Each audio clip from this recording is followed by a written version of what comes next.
రాష్ట్రంలో కాంగ్రెస్ ప్రభుత్వం విఫలమైందని ప్రత్యక్ష ఉదాహరణనే తమ పార్టీ బీఆర్ఎస్ లో కొనసాగుతున్న చేరికలే నిదర్శనమని నిజామాబాద్ అర్బన్ మాజీ ఎమ్మెల్యే బిగాల గణేష్ గుప్తా పేర్కొన్నారు.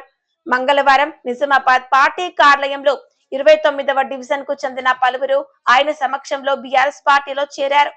ఈ సందర్భంగా మాజీ ఎమ్మెల్యే వారికి పార్టీ కండువా కప్పి పార్టీలోనికి ఆహ్వానించారు. సందర్భంగా ఆయన మాట్లాడుతూ కాంగ్రెస్ పార్టీ పట్ల అన్ని వర్గాల ప్రజలు, యువత, విద్యార్థులు వారు ఎన్నికల ముందు ఇచ్చిన హామీలు నిలబెట్టలేకపోవడంతో ప్రజలు విసిగిపోయారని, రానున్న రోజుల్లో తిరిగి బీఆర్ఎస్ ప్రభుత్వం అధికారంలోకి రావడం తథ్యమని ఆయన ధీమా వ్యక్తం చేశారు. బీఆర్ఎస్ పార్టీ పట్ల అభిమానం ముఖ్యంగా నిజామాబాద్ అర్బన్ నియోజకవర్గంలో ప్రజల్లో ముఖ్యంగా ఆడపడుచుల్లో ఆప్యాయత ఎనలేనిదని అన్నారు. మరికొన్ని రోజుల్లో రానున్న రాఖీ పండుగ సందర్భంగా తనపై అభిమానంతో సోదరిమణులు ప్రత్యేకంగా తన నివాసానికి వచ్చి రాఖీ పండుగకు ముందే తన చేతికి రాఖీ కట్టి వెళ్లారని ఆయన తెలిపారు.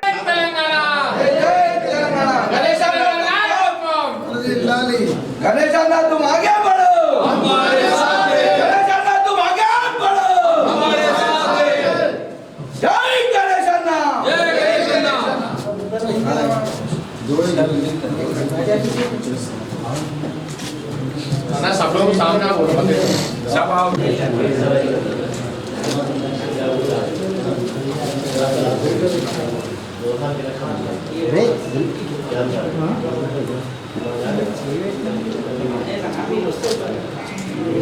अच्छा अली का अली ना फोन भैया फोन एक बार पीछे पूरी साइड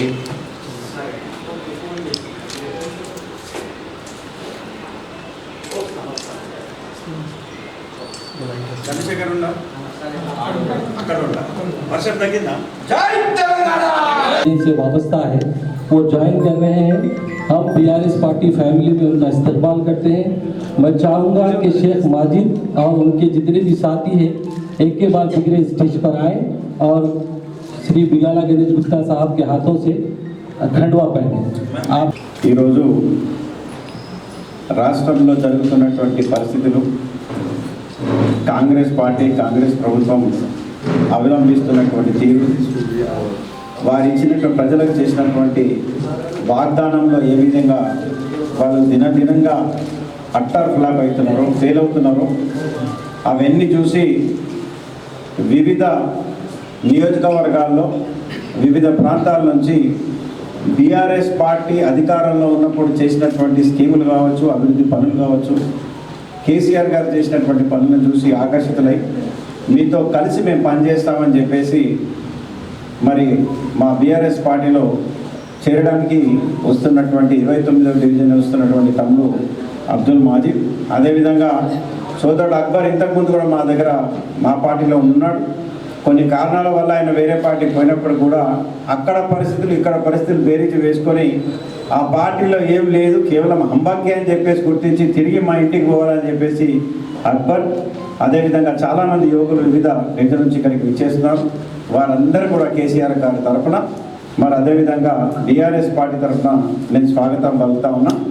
మేము వచ్చిన ప్రతిసారి ఇప్పుడు కేటీఆర్ గారు కాంగ్రెస్ పాలన 1000 రోజులు జరగబోతోంది. సెప్టెంబర్ 2వ తారీఖుకి మీరు వాళ్ళ ఫెయిల్యూర్ కార్యక్రమాలు చేయాలని చెప్పేసి వారు సూచించారు. కానీ ఈరోజు ఈ జాయినింగ్లు చూస్తుంటేనే ఇది కాంగ్రెస్ ప్రభుత్వం యొక్క ఫెయిల్యూర్కి నిదర్శనం అని చెప్పేసి మనం చెప్పడానికి ఒక గట్టి సంకేతం. జనరల్గా అయితే అధికార పార్టీలో కలుస్తూ ఉంటారు, ఎవరైనా చేరికలు ఉంటే అధికార పార్టీలో ఉంటాయి. కానీ అధికార పార్టీలో నుంచి ప్రతిపక్షాల పార్టీలో కలుస్తున్నారంటే ఉదయించే సూర్యుడు ఖచ్చితంగా ఆ చంద్రశేఖరుడే అని చెప్పేసి గమనించి మరి వీళ్ళందరూ ఇంత పెద్ద ఎత్తున మన చేరికలు జరుగుతూ ఉన్నాయి. వారందరికీ నేను స్వాగతం పలుకుతా ఉన్నా. मेरे भाइयों, अभी सभी लोग जानते हैं कि कांग्रेस पार्टी నిజామాబాద్ నగర ప్రజలకు, నిజామాబాద్ జిల్లా ప్రజలకు, తెలంగాణ రాష్ట్ర వ్యాప్తంగా, భారతదేశ వ్యాప్తంగా, ప్రపంచవ్యాప్తంగా రాఖీ పండుగ జరుపుకునే ప్రతి ఒక్క సోదరులందరూ కూడా పండుగ శుభాకాంక్షలు తెలియజేస్తూ మరి ఇది అన్నదమ్ములు, అక్క తమ్ములు వీళ్ళందరూ కూడా జరుపుకునేటటువంటి పండుగ. మరి సుఖ సంతోషాలతో ఈ పండుగను జరుపుకోవాలని చెప్పేసి మరి చెల్లెలు రక్షణ కోసం అన్నలకు కానీ తమ్ముళ్ళకు కానీ రాఖీ కడతా ఉంటారు. మరి ఎప్పుడు మీ తోడుగా మీకు అండగా ఉంటామని చెప్పేసి అన్నలు చెల్లెళ్ళకు కానీ అక్కలకు కానీ అభయం ఇవ్వాలని మరి కుటుంబ సమేతంగా ఈ పండుగను జరుపుకోవాలని చెప్పేసి సూచిస్తూ మరి ఇప్పుడే రాఖీ పండుగ నేను జరుపుకున్నా.